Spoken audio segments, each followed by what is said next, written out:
Hey everybody, this is Patrick, and today we're going to be checking out another game on my Steam library to kind of keep along with my once a week-ish check out different games videos, because that's kind of what I have time for streak. Today we're checking out a much smaller and different game called the Shrouded Isle.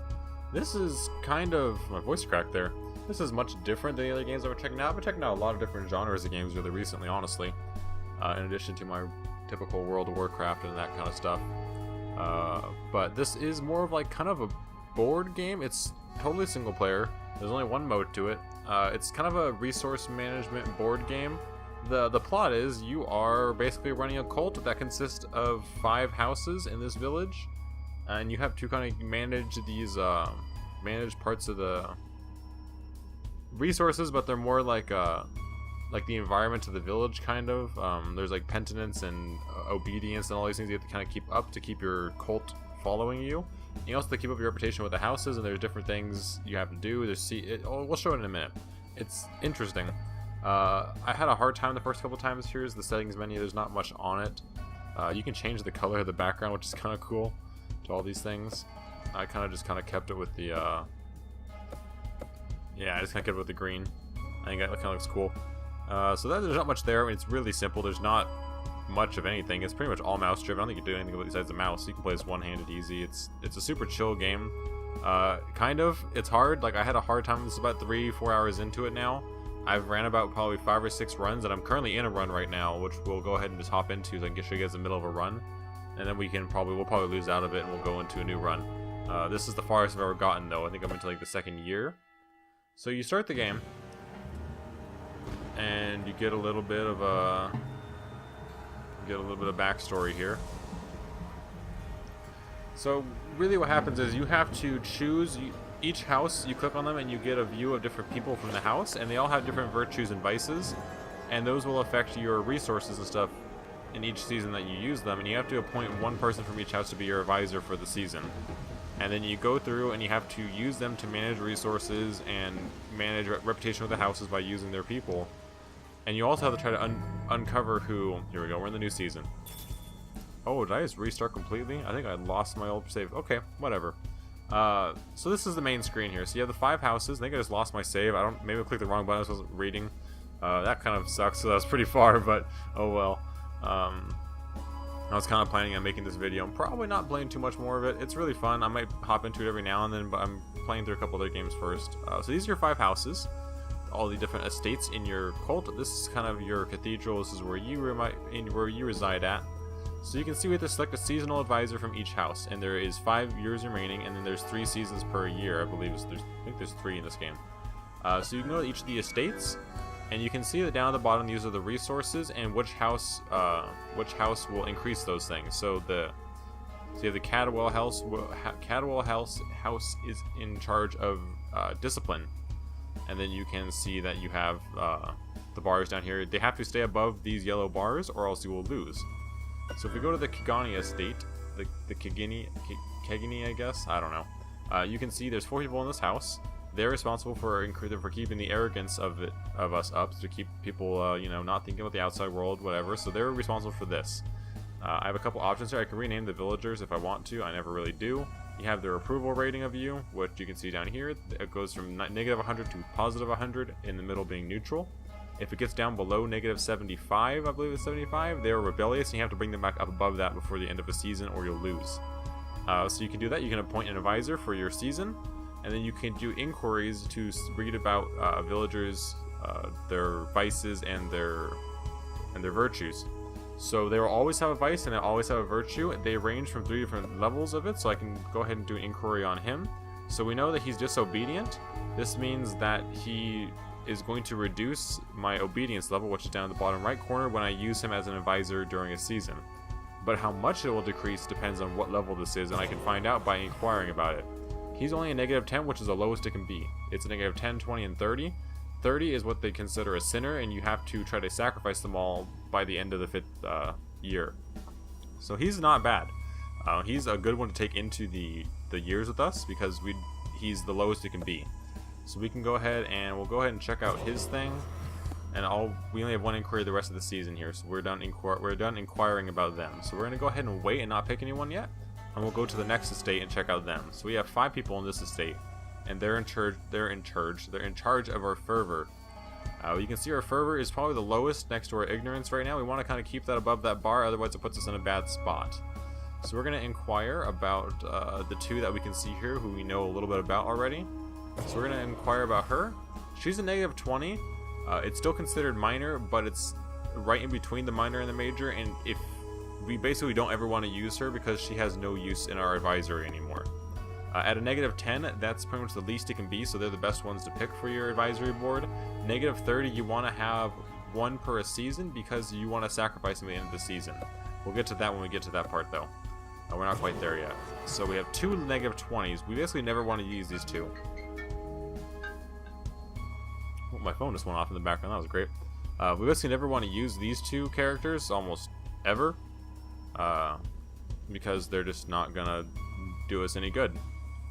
So then we're gonna go ahead and appoint probably this guy. We know he's full of fervor. We don't know how good he is. We don't know much about any of these people, so we're gonna appoint him for the season because we don't have a better choice right now.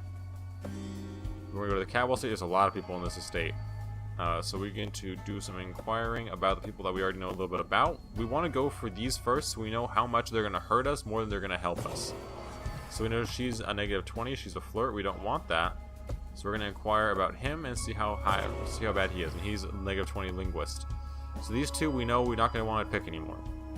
So then we're going to want to appoint someone that we can go ahead and check out a little more about. So we'll go just pick any of them really.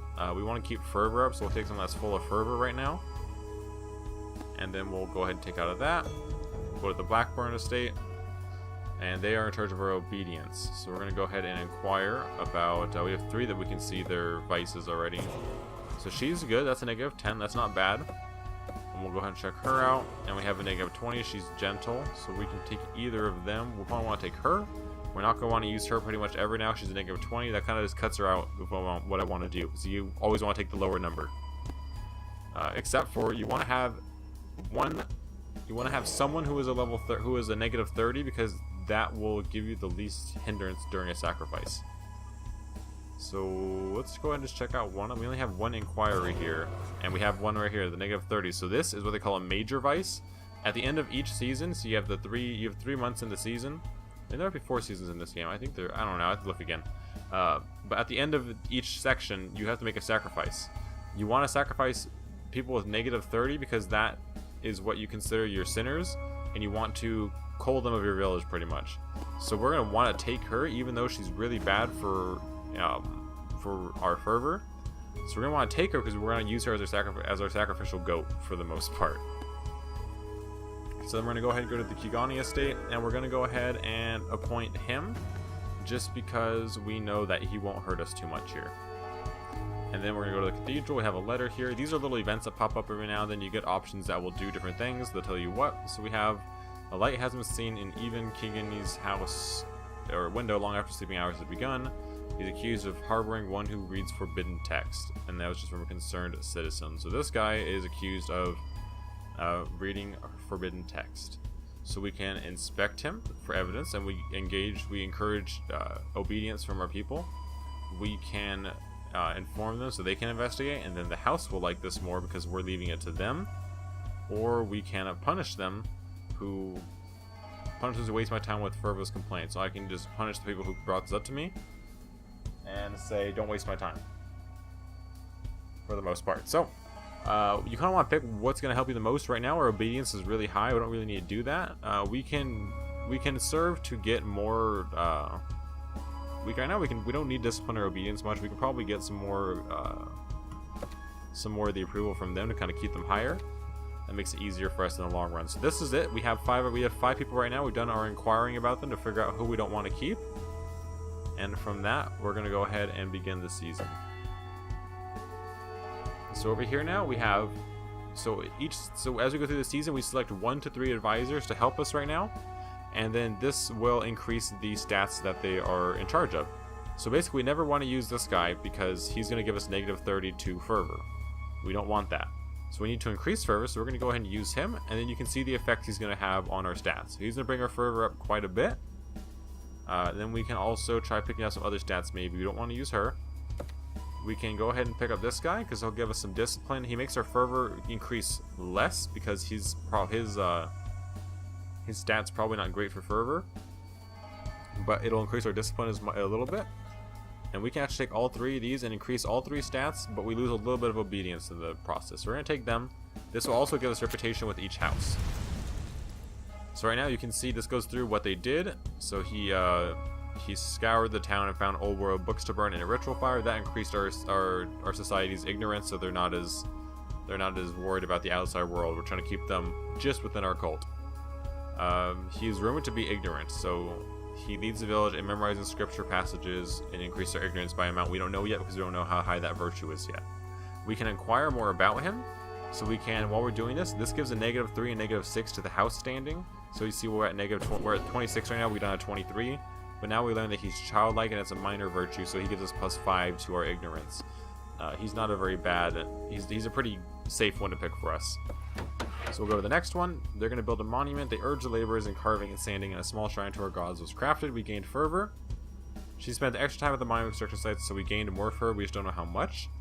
And then we know that she's rumored to be unrepentant. So when asked about sins, she shrugs and changes the subject. So we want to inquire a little more about her. And we learn that she is a liar. So she is a much worse than we thought so. So now we have this is another major vice. Now we have 2 options to sacrifice at the end of the year.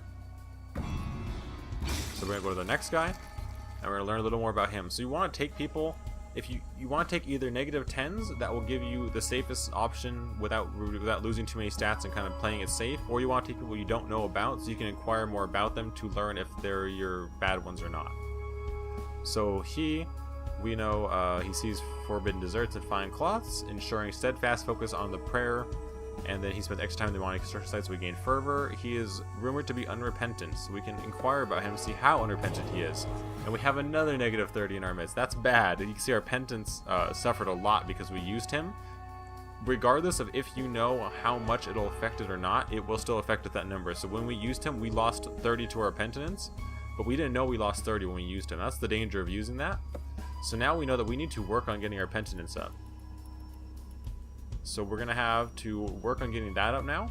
And it's going to put us in a weird spot. So we're going to have to now use her and lose fervor to get our penitence back up to snuff. But we're going to lose 30 fervor in the process, bringing us down to almost nothing. So this is you can allow this to go down for 1 season here. We have to bring it back up by the end of the next season though. So we can get through this season with this being less. But we don't really want to use a swindler because he's going to knock our penitence down again. We have not many good choices here. We're going to go with the 2 safe ones right now. And we're just going to take a hit on penitence for this month. So this season is going to take a hit on this, but by the next season we'll have to get it back above the yellow bar. So we know that we can be okay this season as long as we keep all the other stats relatively high. We should be okay. But this gives us now, by going, you can see the house standings here at this point. We want to keep them all about neutral to positive if we can. If they drop a little bit into unfavorable, it's fine. So we're going to go ahead and take the same 2 just to keep our stats good, because if we use any of these -30s, we're going to hit one of those 3 stats really hard and put us in a worse situation. So I'd rather kind of take the hit on penitence and not worry about it as much, and I can sacrifice one at the end of the year and get that penitence back. So we'll show you how the sacrificing works right now. So we got through three of these stages where we're going to try to balance these stats out and try to take the least hit, inquire, learn a little more about people. We're going to inquire about her and see that she has a +5 to that, just so we know when we use her if she's one of the really good ones or not. I don't know what happened there. Apparently my audio recording just cut out. So we're going to hop back into this now. We're right at the part where we're going to have to make a sacrifice, pretty much. This is the end of the season. I don't know where the video cut out, where my audio cut out, so we're going to try to splice this together in the best way you can. This is the end of the season. After all 3 of the months go by, we have to pick someone to sacrifice. We want to sacrifice the -30s. These are our major sinners. These we want to cull from the village and reduce the number of. We want to kill all of them by the end of the 5th year. So we have 3 to choose from this round. Normally I only want to take 1 or 2 into there. I only want to take 1 into there that I have a sacrificial goat pretty much. But I have 3 that I discovered. So we have, they all affect, 2 of them are going to affect our penitence, and one's going to affect our fervor. Our penitence was low, so this is one that you can do is when you make your sacrifice, you will gain that negative 30 into penitence, or whatever it affects. So I sacrifice her, I'll get 30 to coward, or the third, not to cowardly, to fervor, if I sacrifice her. So what I'm going to do is I'm going to sacrifice one of these guys, because they will give me their penitence back, and then I will get that above the threshold again for the season. So we're going to go to him, and you can see I have an uncertain virtue, so villagers who trust her reputation will feel conflicted, and I'll lose a little bit of fervor for it. You see I'll lose probably about 10 it looks like. But the major vice, the villagers will be inspired to greater penitence through the purging of this sinner. So he is a sinner. We want to get rid of him in our cult. So House Isofeka will grudgingly submit to my decision. They're not going to be happy about it, but they'll understand because he is there. You see, I'm going to lose a lot of disapproval. So I'm going to go ahead and sacrifice him. And you get a little graphic here of you murdering the sinner. You presumably being the guy in the middle, the High Lord of this this cult-like society. And then you can see through the sacrifice, thy will be done. We have sacrificed the life of Myra in the name of Chernobog and the good of our people. Our condolences to House Isofek. I don't know. Just sacrifice. House Veka solemnly mourns Myra, and they lose negative 30 of Pearl, and other houses gain +5 because they were not chosen this year. The village praises Chernobog for ridding their community of a blighted soul, and I gain penitence, and I lose a little bit of fervor. So now this is the next season we're going to start. So we have a new whisper. So they wait our devotion. We want to encourage discipline within our people. And we want to find the morbid one and sacrifice the morbid one. So when you notice, you can see up here now, we select a seasonal advisor. We want to encourage discipline, so our discipline bar raised way higher to about 50 now. We need to keep it about 50. And we need to find the morbid one and sacrifice the morbid one. We're going to check out our letter. We have a new one called The Painting. Vicar Efferson reports that the village children no longer sing about Chernobog. Instead, they sing about white sand beaches of fruits called coconuts. Investigation determines that even Kegani, I guess, has been painting these fanciful images. So we can encourage the fervor of people, we can encourage the ignorance. We need to do fervor right now more than ignorance, so we're going to make him turn his creativities towards our Lord and gain some fervor. Alright, so now if we go over here, we have 2 more inquiries we can use, so we're going to go ahead and know a little more about you, and we know that's an artist, so we don't want him. Or we might want him if we want to sacrifice him. One thing you don't want to do is sacrifice 2 people in the same house back to back. So if we sacrifice someone from this estate again, they will be extremely displeased with us and we'll be in a very rough spot. We don't want to do that. So what we're going to do is we're going to go ahead and appoint him, because he's probably our best bet. These 2 we don't want to take because they're negative 20s. And then we're going to move on to the next house. And we know we have a swindler here. We're trying to find the morbid one right now. If we can find the morbid one, that's great. If we can't, it's not that bad.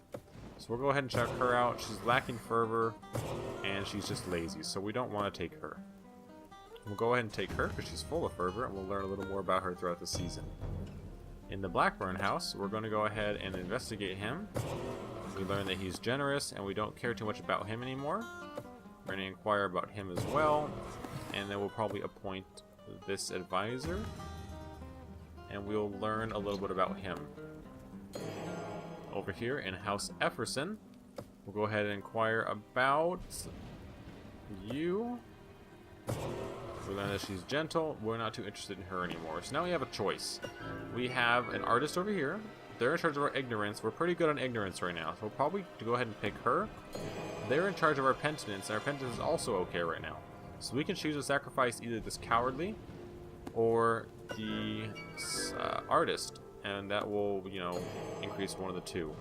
Increase our fervor, increase our ignorance. We're probably a little more into the ignorance right now, so let's go ahead and appoint the artist, and we'll go ahead and murder him.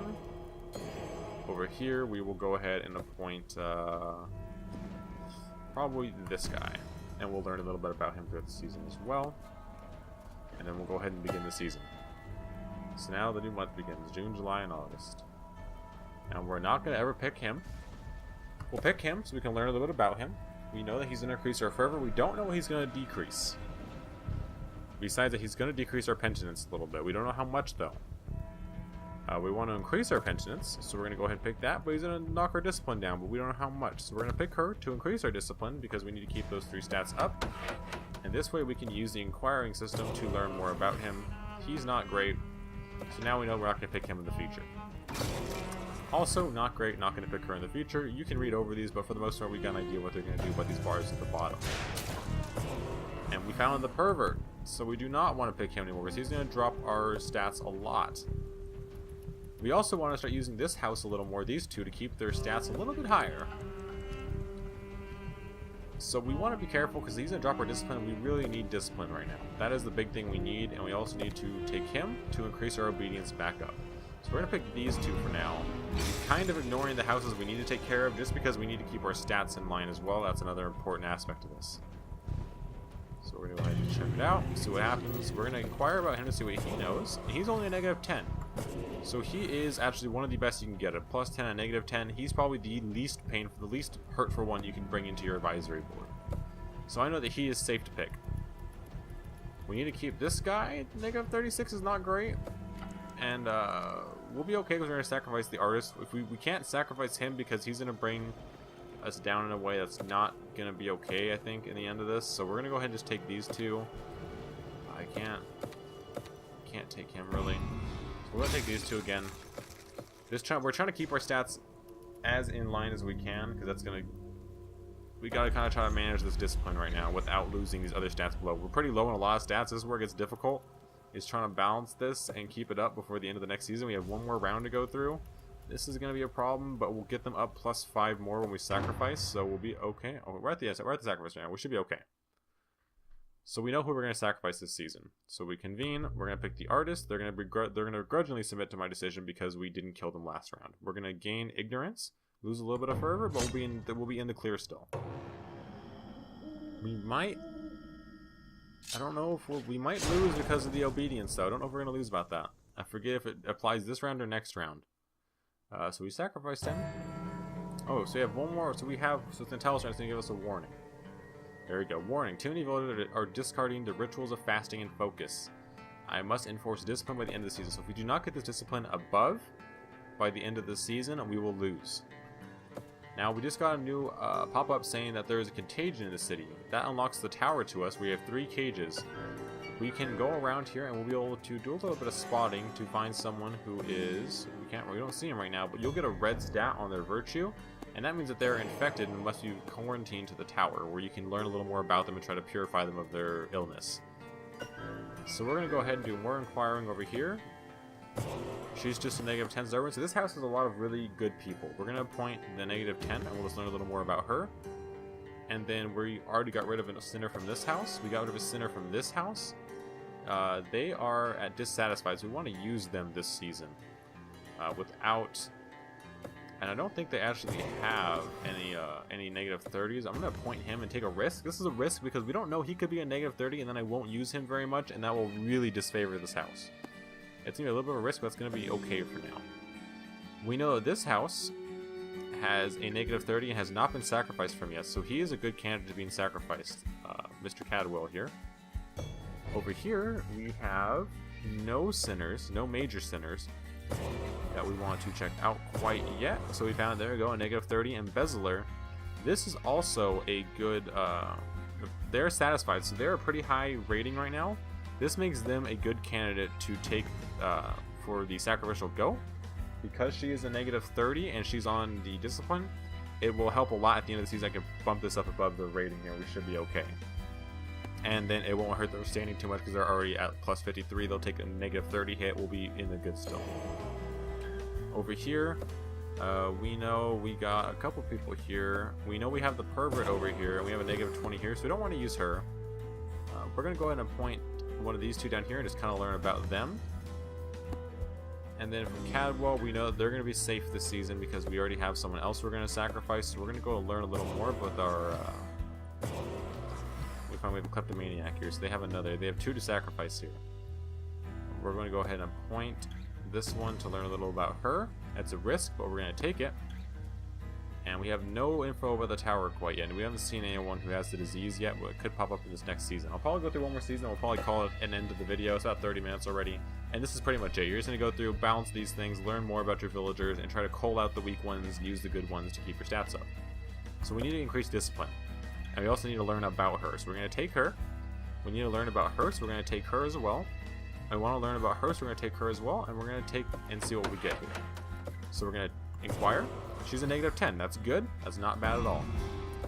We're going to inquire about her once and then do it again to get a -30. She's morbid. I think we want to find the morbid one, so we might be a good candidate to sacrifice here. And we have all of our stats now above the yellow line, which is it's not too bad. We got to get her rating up. These two ratings got to go up. -40, -33 is pretty low. She's a -10, so we can use her a lot to really get that rating back up. We can use her to get that up, and we're going to have to kind of use her to get our...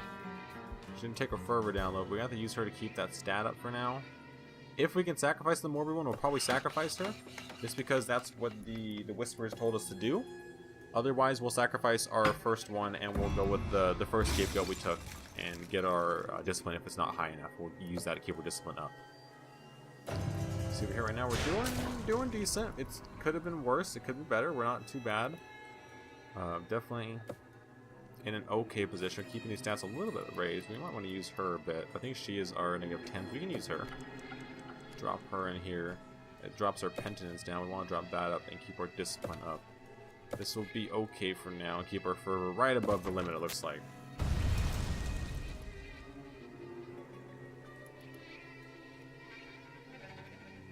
So this is going to be a little bit...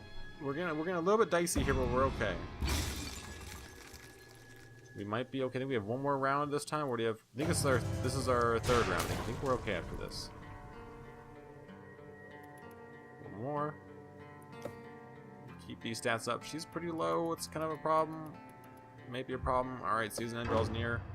I've got a lot. I think this game takes some getting used to. There's not really a tutorial in this game at all. Like, there isn't a tutorial. It just throws you in. You kind of just learn as you go. I looked at a couple of guides just kind of get an idea. So we want the morbid one. They're satisfied with this. This drops our discipline down to a level that we cannot take, though. That's a problem. You see that drops it down to the red? We'll lose if we take her. So we need to take the embezzler, it looks like. That raises our discipline up and drops our arrogance down to a level that will not kill us. And they're neutral, so they can take the hit. So we're gonna have to begrudgingly take the sacrifice we didn't want to take because of the way the stats are working out here. If we took the original girl, it would have dropped our discipline down below the threshold, and we're already into the warding phase, so we would have just lost after the end of this. So we know we killed her, and the next season begins. Our stats, fervor is pretty low, discipline is still above, but we need to kill the morbid one. That will get us to the next part of this. So we know we need to take the morbid one with us and then murder her this time. We're not murdering a sacrifice. But we gotta have another major sinner. We know this house may not have any more. This one might be a major sinner. We're probably not going to take her and be safe this round. And we're going to appoint our -10 plus 10 to keep us in the good. Over here we go, acting strangely. So we don't know much about him. We're going to do a little bit of investigation on him. Learn that he is rabid right now. So we're going to confine him to the cage so he doesn't spread that to the rest of our people. This house has a lot of people we don't really want to use much. So we're gonna go ahead and take any of them, really. The morbid one, I guess. Actually, yeah, she's being the sacrificial goat. So we're gonna take the morbid one from here. Over here in this house, we have all their negatives. We're never gonna take anyone besides this guy now, because all these -20s are useless to us. Because he is just far out better, and they don't have any major sinners in that house any longer. Over here, we know that they might have more major sinner, but we're gonna again play it safe, and we're just gonna appoint one of our -10s here. And play it safe that time. Over here in the tower now, we put someone in the cage, so we know he's rabid. We can visit him, we can examine him to learn more about him, but we already know all of his stats, so it doesn't matter. We can release him, but we don't want to do that because he can infest the rest of our population. But we can purify him, or attempt to purify him. And after the end of the next season, we'll see if it's successful or not. It could make his stats worse, his virtue bad, or it could cure him. Either way, he's going to be sacrificed eventually, but just not this turn, so I want to keep him away from the rest of the population before I get the sacrifice going. So we need to do a little bit of investigation here. We'll investigate him and appoint him as the advisor. And then we'll go into the next season, and then it just continues on. This is the last part of this year, and then we'll go down to 4 years remaining, and you have to go through this until you get to no years remaining. And so we must maintain all the virtues and everything, the villagers and houses, and keep all of it in balance until the end of the last year. It will get possibly easier as you sacrifice more people, but you have to also kind of rotate out houses in a way. I'm using my hands here in a gesture that you can watch me. I don't have a webcam set up for this yet. I will eventually. You want to maintain. You want to rotate out the houses. You don't want to sacrifice the same house twice in a row, because then you'll drop their stats down extremely low, and then you're going to spend a season trying to get that stat back up before the end of the season so you don't lose to it.